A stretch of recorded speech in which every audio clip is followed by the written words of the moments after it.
teórico corresponde a peritoneo. El peritoneo constituye la serosa de la cavidad abdominal y es en superficie la serosa de mayor tamaño en el organismo y provee varias funciones. Una de ellas es la suspensión de una de las vísceras, o la mayoría de ellas, una filtración y absorción de distintas sustancias. Tiene una función también en la nutrición y una función inmunológica, sobre todo en la defensa de cuadros intraperitoneales. El peritoneo va a constituir una bolsa cerrada, ¿sí? Que esta pared, esta bolsa, se va a replegar sobre sí misma y se va a adherir a distintas estructuras. Entonces le vamos a describir una hoja parietal y una hoja visceral, que si bien se les denomina así, una está en continuidad a la otra. Y tiene una cavidad que se denomina cavidad peritoneal, una cavidad que se dice que es una cavidad virtual, si bien tiene una mínima cantidad de líquido fisiológico. La inflamación de esta serosa es una consulta frecuente en la clínica. Bueno, el peritoneo, como ven y como está representado en el esquema, va a estar representado así en el resto de las diapositivas como esquema para ilustrarlo de forma más sencilla. Como dijimos hoy, es una bolsa cerrada con una hoja, una pared que está en continuidad en toda su extensión, y una cavidad que no va a tener contenido más que, como dijimos, mínima cantidad de líquido. Y como ven acá en la imagen del lado izquierdo, esta es una imagen de la cavidad abdominal con las vísceras intraabdominales en las que se hizo una apertura del peritoneo parietal anterior. Ahora vamos a ver bien a qué corresponde esto, por lo que estamos viendo estrictamente la cavidad peritoneal. Y vemos varios órganos ahí que, si bien da la impresión de que están en la cavidad peritoneal, no son órganos dentro de la cavidad, sino que asoman a través de la hoja parietal posterior y de la hoja visceral del peritoneo. Entonces, estrictamente no están dentro de la cavidad peritoneal. Sí, la cavidad abdominal, pero no son lo mismo. Entonces tenemos una cavidad peritoneal, como dijimos, con esas paredes que, como ven en el esquema en la izquierda, en una sección sagital del tronco, tenemos ahí algunas de las vísceras abdominales, ¿sí? Y tenemos también un espacio extraperitoneal, ¿no? Estos espacios extraperitoneales van a tener contenido y van a tener distintas denominaciones en función de en qué sector estén, adelante o atrás, o arriba o abajo. Estos espacios extraperitoneales obviamente van a estar separados de la cavidad peritoneal por el peritoneo en sí mismo, y van a estar en continuidad casi uno con otro. Tenemos entonces en lo que es la cavidad abdominal distintas paredes, una pared superior que vendría a corresponder en realidad al diafragma, ¿sí? Una pared inferior que en realidad se continúa, no es una pared estrictamente, sino que se continúa con la pelvis, con la cavidad pelviana. Entonces es todo una cavidad entera abdominopélvica, pero este peritoneo tapiza los órganos pelvianos y va a formarles una serosa propia de ellos, pero también se va a denominar un peritoneo parietal inferior. Tenemos una pared anterior que va a corresponder a la pared anterolateral del abdomen y una posterior que va a tener obviamente un plano muscular y la columna. Entre la serosa peritoneal que recubre estas paredes y las paredes en sí mismas es donde tenemos los espacios extraperitoneales. El peritoneo, como dijimos, que recubre estas paredes, va a tener distintas denominaciones en función a la topografía donde lo encontramos. Un peritoneo parietal anterior, y que es el que encontramos desde adelante o accediendo adelante a la cavidad abdominal. Como veíamos en la primera imagen, era el peritoneo que estaba seccionado, que estaba abierto para poder acceder a la cavidad abdominal, a la cavidad peritoneal también. Un peritoneo parietal pelviano, que es el que cae y recubre las vísceras pelvianas, y va a también denominarse peritoneo visceral de las vísceras pelvianas porque se adhiere a las mismas. y un peritoneo parietal posterior que va a tener algunas particularidades que vamos a ver también más adelante. Y uno superior que va a tapizar el diafragma y se va a vincular al mismo mediante distintos repliegues y ligamentos conformados por la rotación de los órganos. Entonces tenemos un peritoneo parietal, como dijimos, que es una de las hojas del peritoneo, que se continúa después con el visceral, ahora vamos a ver cómo. ¿Sí? Va a estar en contacto con estas paredes de la cavidad abdominopélvica y va a delimitar estos espacios extraperitoneales. El peritoneo parietal va a tener una inervación somática, es decir, que uno puede sentir dolor por la inflamación del mismo. A diferencia del visceral, como vamos a ver ahora, que no tiene inervación somática, pero sí es autonómica. Esto para ilustrar los distintos espacios extraperitoneales. Tenemos lo que estaría ilustrado arriba a la izquierda, un espacio preperitoneal, ¿sí? Que es el primer sector o el primer espacio al que accedemos abriendo la pared anterolateral del abdomen desde adelante. ¿Sí? Que es un espacio real que tiene un contenido adiposo habitualmente, puede ser más o menos voluminoso, pero está. Un espacio retroperitoneal, que es lo que está representado en la imagen de arriba a la derecha, que va a tener distintas regiones. Y ese espacio retroperitoneal va a tener una zona central donde encontramos a los grandes vasos, a la aorta, a la cava, y dos sectores laterales donde predominantemente lo que encontramos es los riñones y el inicio de la vía urinaria, y tejido adiposo que va a estar en distintas celdas perirrenales, un espacio perirrenal posterior, uno anterior y uno perirrenal propiamente dicho, y cerrados por delante por lo que es la fascia de Gerota y después el peritoneo parietal posterior.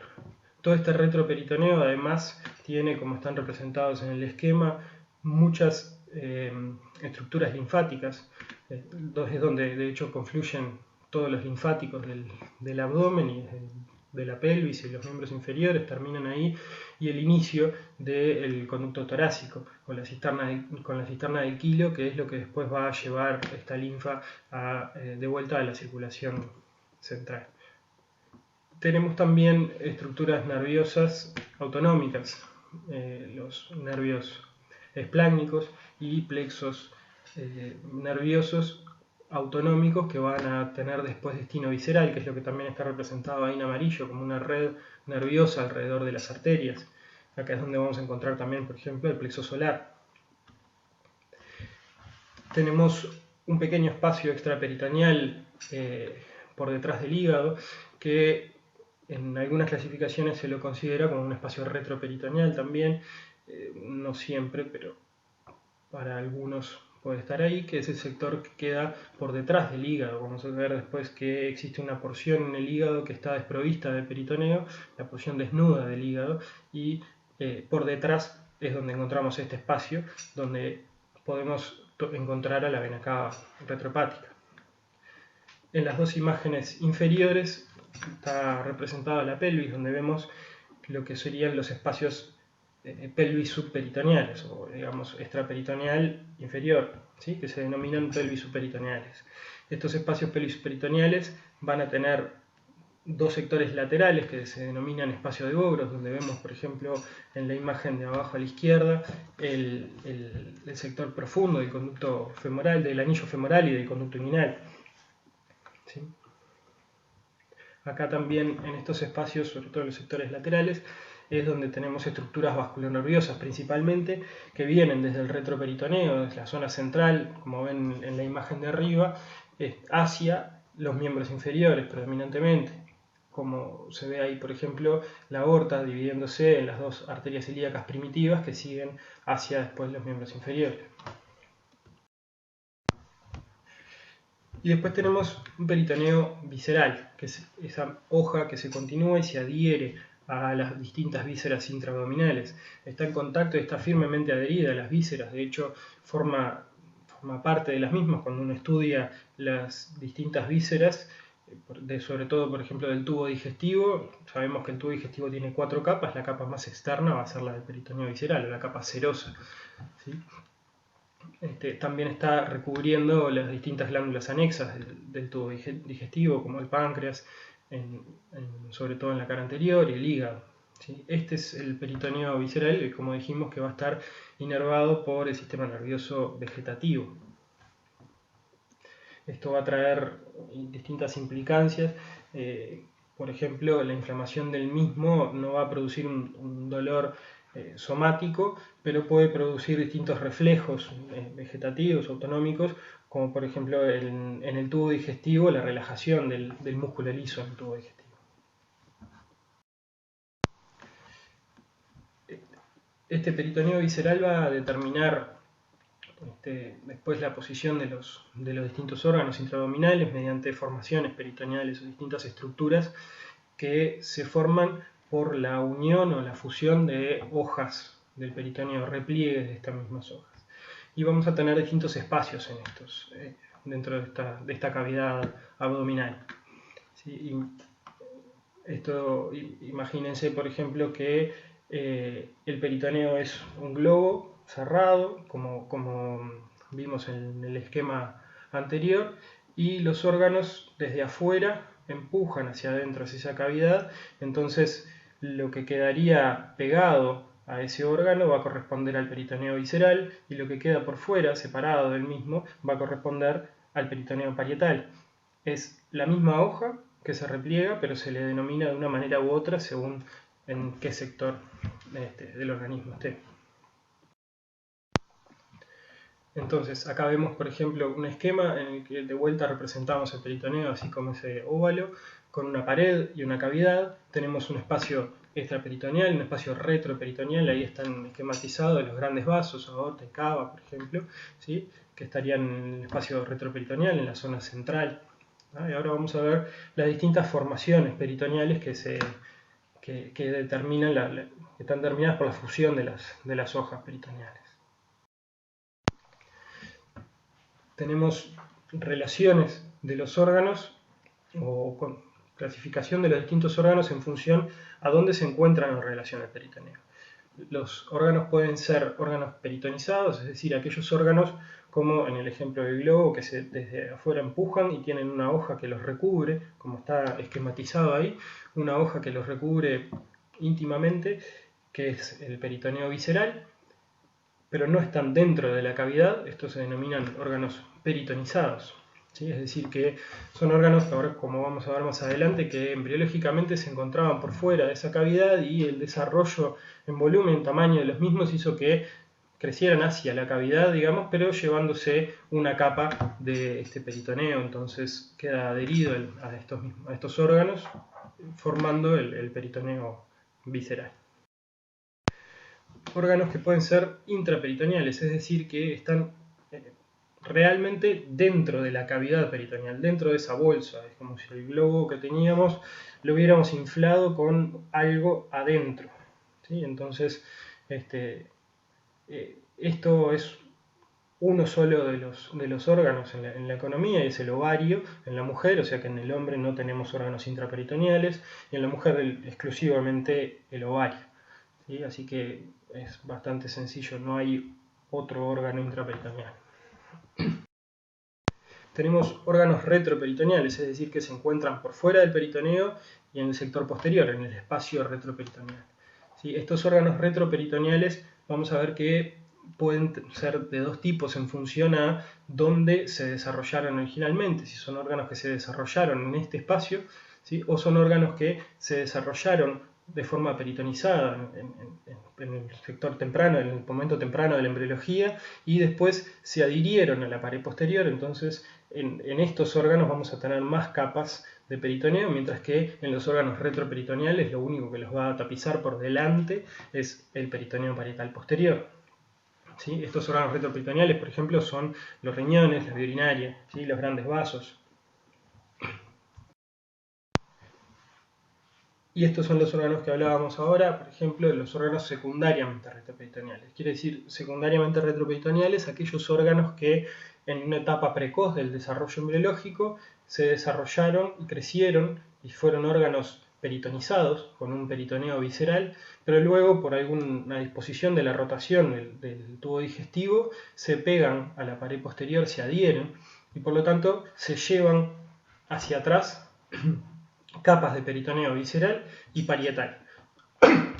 Estas dos capas van a constituir lo que se denominan fascias de coalescencia, es decir, que van a ser órganos que están adheridos a la pared posterior mediante tres hojas de peritoneo, parietal, visceral, ¿sí? que se fusionan hacia atrás formando una fascia de coalescencia. Esto va a ser, por ejemplo, el duodenopáncreas, el páncreas en el sector de la cabeza, el cuello, el cuerpo, ¿sí? Y después tenemos fascias de coalescencia a nivel del colon, el ascendente y el descendente, estando estos entonces vinculados y bien adheridos a la pared posterior.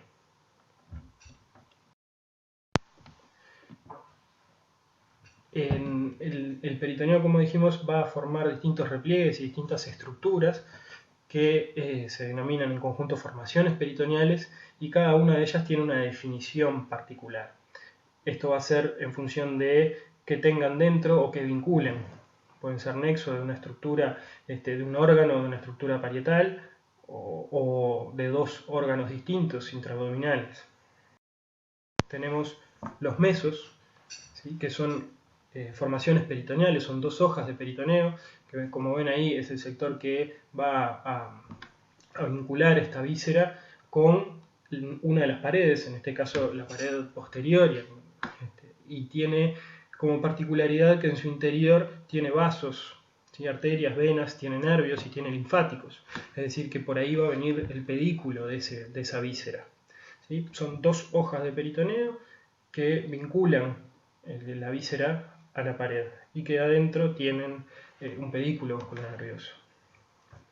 Vamos a ver en el abdomen que tenemos mesos, por ejemplo, en el adulto, en el colon transverso, un mesocolon transverso, un mesenterio, ¿sí? El mesocolon transverso es el que vincula el colon transverso a la pared posterior y lleva las arterias del mismo, y las venas, y todo el pedículo, y el mesenterio es aquel que va a llevar a todo el intestino delgado. ¿Sí? Tenemos un mesosigmoide, por ejemplo, también que vincula el sigmoides a la pared posterior. ¿Sí? Van a ver en las distintas imágenes cómo estos mesos habitualmente están llenos o rellenos entre las dos hojas de peritoneo de tejido adiposo, además de los pedículos. Tenemos como formaciones peritoneales también los que se denominan epiplón y los ligamentos. Un epiplón es una estructura de dos hojas peritoneales, un repliegue peritoneo, que vincula dos vísceras, ¿sí? Una con otra, pero que como particularidad tiene vasos y nervios en su interior.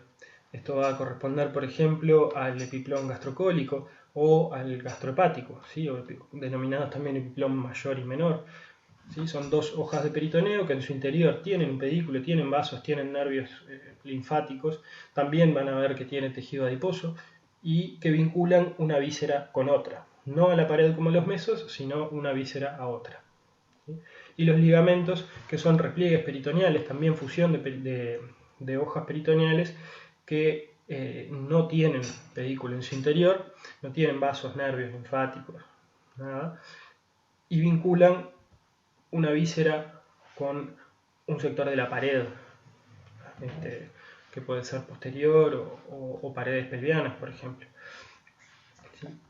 También se le denomina ligamentos a repliegues peritoneales que vinculan una víscera con otra, pero sin vasos en su interior, como por ejemplo puede corresponder a lo que sería el ligamento uterovárico.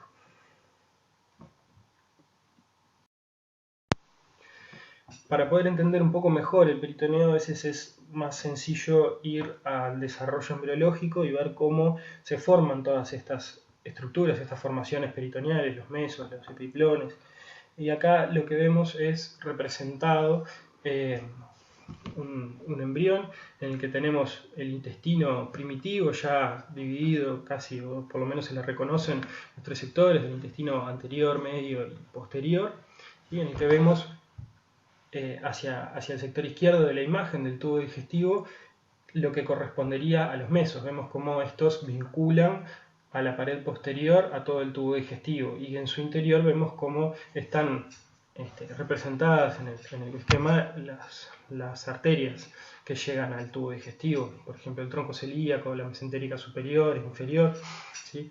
De forma precoz en el desarrollo vamos a tener también mesos hacia el sector, hacia la pared anterior, como ves por ejemplo arriba, lo que se denomina el mesogastrio ventral o mesogastrio anterior, que va a quedar luego hacia atrás, hacia la pared posterior, debido a la rotación de las distintas estructuras del tubo digestivo. ¿Sí? Vemos como ahí tenemos ya la dilatación del estómago, vemos el esbozo hepático, ¿sí? Un esbozo pancreático dorsal en el esquema.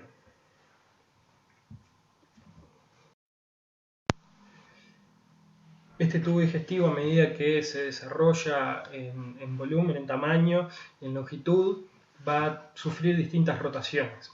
¿Sí? Una rotación en el sector más anterior, a nivel del estómago y de sus mesos que tiene el estómago, uno ventral y uno dorsal, ¿sí? Que hacen que el estómago caiga hacia adelante y rote hacia la derecha.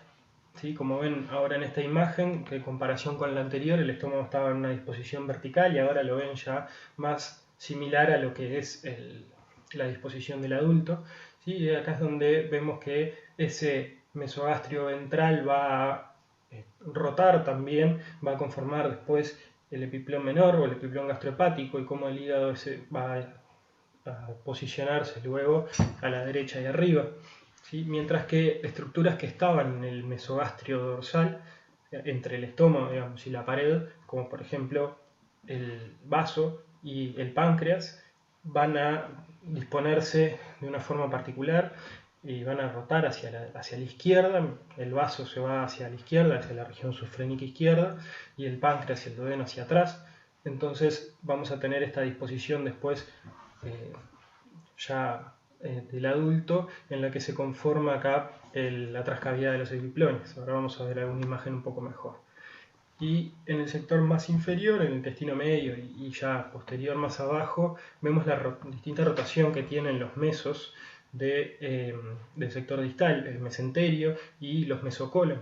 ¿Sí? Acá vemos cómo el mesenterio, que inicialmente tiene esa disposición vertical y sagital, empieza a rotar, pasando el intestino delgado por debajo de lo que va a corresponder después al mesocolon transverso, ¿sí?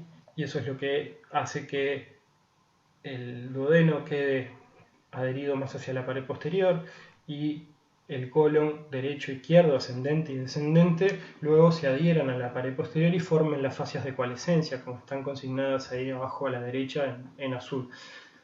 Y ven cómo se adhiere ese colon después hacia la pared posterior, teniendo esa disposición de marco alrededor del intestino delgado.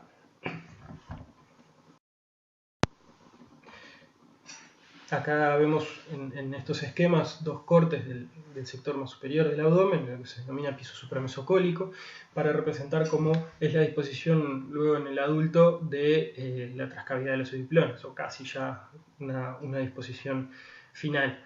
Vemos cómo ese estómago rotó, el vaso se dispone después hacia la izquierda, el páncreas, como se ve ahí arriba consignado en el esquema en negro, se va yendo hacia la pared posterior. ¿Sí? Ven que ese páncreas en este momento es una estructura peritonizada, mientras que en la imagen inferior se adhiere a la pared posterior y forma esa fascia de coalescencia, quedando finalmente como un órgano secundariamente retroperitoneal. ¿Sí?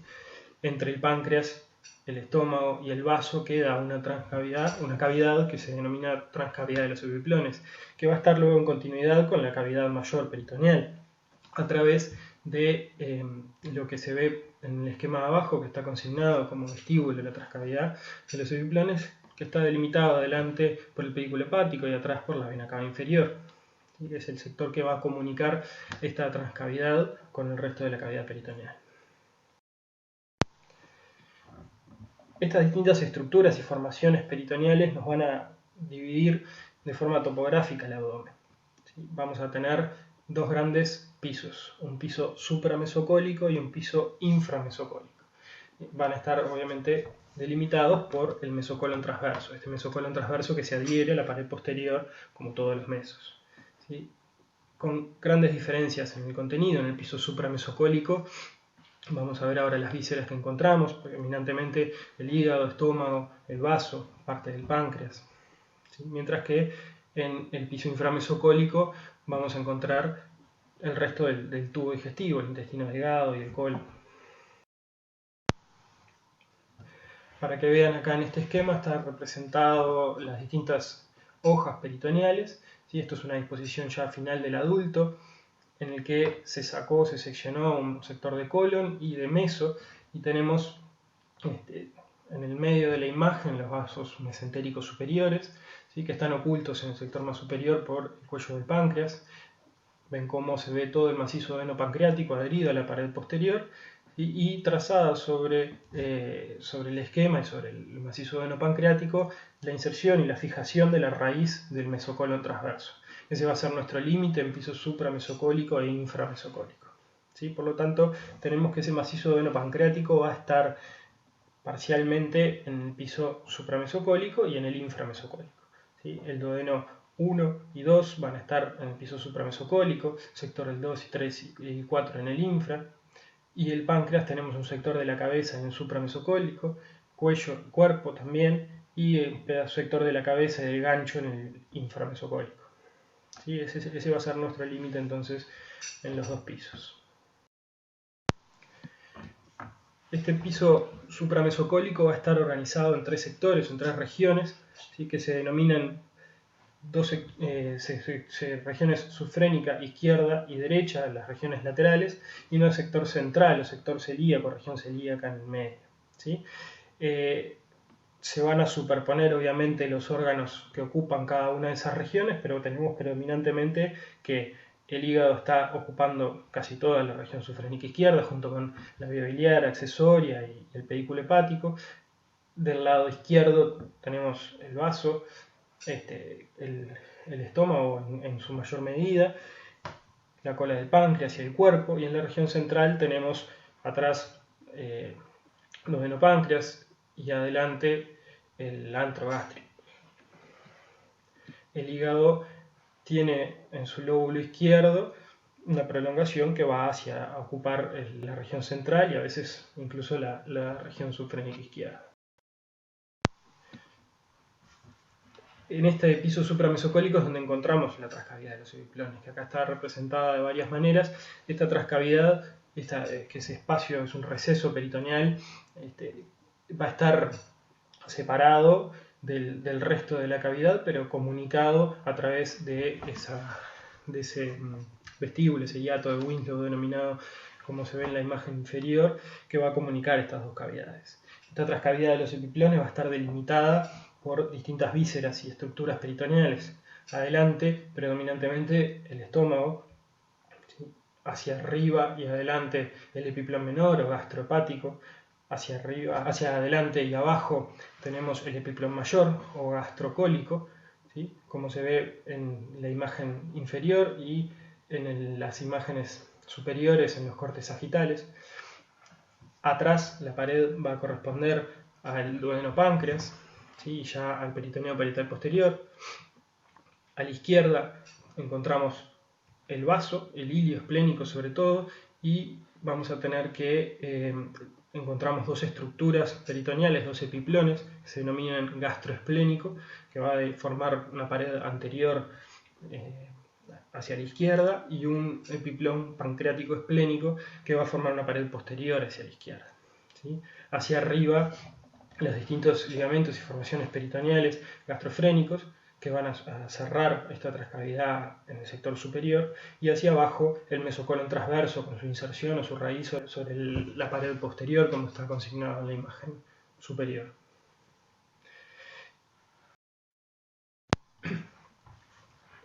Como ya hablamos hasta ahora, acá en estas imágenes lo que vemos es la organización entonces del piso supramesocólico, ¿sí? Lo que vemos es el hígado, sobre todo con su lóbulo derecho, el lóbulo anatómico derecho, ocupando la región subfrénica derecha, ¿sí? La vesícula biliar y parte de la rodilla superior del duodeno, que van a ocupar esta región subfrénica derecha. En la región subfrénica izquierda vemos el vaso, ¿sí? No llegamos a ver el páncreas porque está oculto por el estómago, todo el cuerpo gástrico, el fundus ahí arriba, y en la región central, en la región celíaca, es donde topografiamos acá así el resto del antro gástrico y parte del cuerpo. Si nos vamos en profundidad, por detrás de eso encontramos el cuello y cuerpo pancreático y el tronco celíaco, ¿sí? Por eso es que se denomina región celíaca en este sector. Esta imagen corresponde entonces a un corte horizontal de este piso supramesocólico, que como particularidad sabemos que es casi todo el contenido abdominal de la región tóraco-abdominal. Esta región tóraco-abdominal está definida como un sector del tronco en el que se superponen paredes torácicas y contenido torácico con paredes abdominales y contenido abdominal. Como vemos acá, este contenido del piso supramesocólico va a tener una pared abdominal que va a corresponder al diafragma, ¿sí? Ahí consignado con el número 18, y una pared torácica que va a corresponder a la jaula torácica, las costillas, músculos intercostales, etc. Es por eso que en este corte tenemos un sector de los lóbulos inferiores pulmonares, consignados con el 3 y con el 7, y los recesos pleurales que se ven ahí. ¿Sí? Siempre que tenemos un corte de la región tóraco-abdominal, existe la posibilidad de encontrar estructuras torácicas, sobre todo pleuropulmonares. ¿Sí? En cuanto al contenido abdominal, en esta imagen tenemos a la región subfrénica derecha ocupada casi en su totalidad por el hígado, con sus distintas estructuras canaliculares que se visualizan al corte, como son consignados con el 11, 13 y 15, las venas suprahepáticas, izquierda, media y derecha. ¿Sí? Con el 16, la vena cava inferior en su sector retropático. ¿Sí? Con el 17 encontramos ya en la región celíaca, en la región central, el esófago, ¿sí? Con el 6 a la aorta abdominal, y vemos cómo también acá se superponen nuevamente estructuras torácicas. ¿Sí? Ya vemos que el 21 va a corresponder después del sector izquierdo del diafragma y pericardio más hacia adelante, y en el 9 va a corresponder al corazón. ¿Sí? Vieron cómo entonces acá en esta región tóraco-abdominal se superponen vísceras torácicas y abdominales. Va a ser prácticamente que todo el contenido de este piso supramesocólico va a estar ocupando esta región tóraco-abdominal. Esta imagen también corresponde a un corte horizontal del piso supramesocólico y también de la región tóraco-abdominal, un poco más inferior al anterior, ¿sí? En el que vemos en la región subfrénica izquierda al hígado ya más en sus segmentos inferiores. Encontramos el receso del ligamento redondo consignado con el 27 y el ligamento falciforme con el 9, el lóbulo anatómico izquierdo con el número 10, y el 11 va a corresponder a la vesícula biliar, mientras que el 12 al duodeno. ¿Sí? En la región central ya vamos a encontrar con el 17 el estómago, ¿sí? Con el 16 al cuerpo pancreático, con el 14 al cuello. Por detrás encontramos el origen el inicio de lo que corresponde a la vena porta, ¿sí? O al tronco esplenomesoraico en este sector. Y por detrás del páncreas, con el 13 y el 21 a la aorta y a la cava en su sector retroperitoneal. Ya más hacia la izquierda vemos cómo el ángulo izquierdo del colon asciende y se introduce parcialmente en esta región tóraco-abdominal con su porción ascendente consignada con el 18 y la porción distal con el 19, y encontramos estructuras ya que corresponden a los espacios extraperitoneales, es decir, en este sector al retroperitoneo. ¿Sí? Tenemos dos cortes de los riñones consignados con los números 5 y 20 con sus distintos pedículos. En cuanto al piso inframesocólico, es decir, de la inserción del mesocolon transverso hacia abajo, como dijimos hoy, va a estar organizado de una manera particular. Tenemos alrededor de toda la región el colon dispuesto a forma de marco, ¿sí? Que enmarca las asas delgadas, el intestino delgado en el sector medio.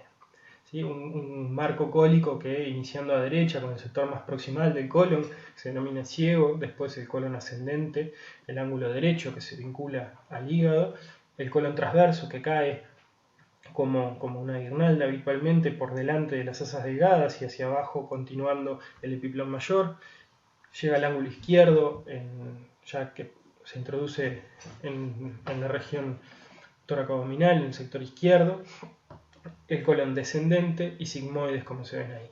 En el sector central, enmarcado por ese marco cólico, encontramos el intestino delgado, yeyuno e ilion, vinculados a la pared posterior con el mesenterio.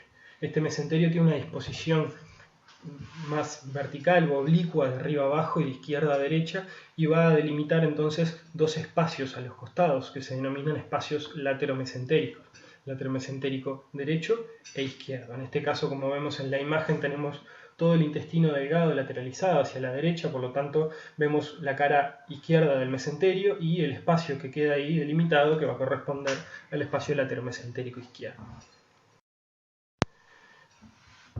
Y acá ven este piso inframesocólico representado en el esquema y en el corte anatómico, en el que tenemos el marco cólico, ven cómo marca todas las asas delgadas, el intestino delgado, y el colon transverso que cae por delante, la forma de guirnalda, y lo que recubre por delante estas asas delgadas es lo que corresponde al epiplón mayor, ¿sí? Que es habitualmente la primera estructura que uno encuentra al acceder al peritoneo. ¿Sí? Cuando se van abriendo por planos desde adelante la pared abdominal, la pared anterolateral del abdomen, luego el espacio preperitoneal, el peritoneo parietal anterior, y una vez que uno accede y abre la cavidad abdominal, encontramos en general el epiplón mayor cayendo desde su inserción o su vinculación con el colon transverso por delante de las asas delgadas, ¿sí? Con un extremo libre, distal. Como habíamos hablado hoy al inicio, una de las funciones del peritoneo es una función inmunológica y es frecuente que genere una reacción inflamatoria importante y lo que se denominan adherencias.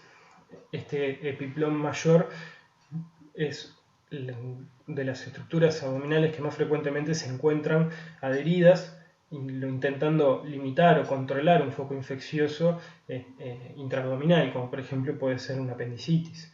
¿Sí? Por eso es que antiguamente se le denominaba o se le daba el rol de guardián del abdomen a este peritoneo, a este epiplón mayor.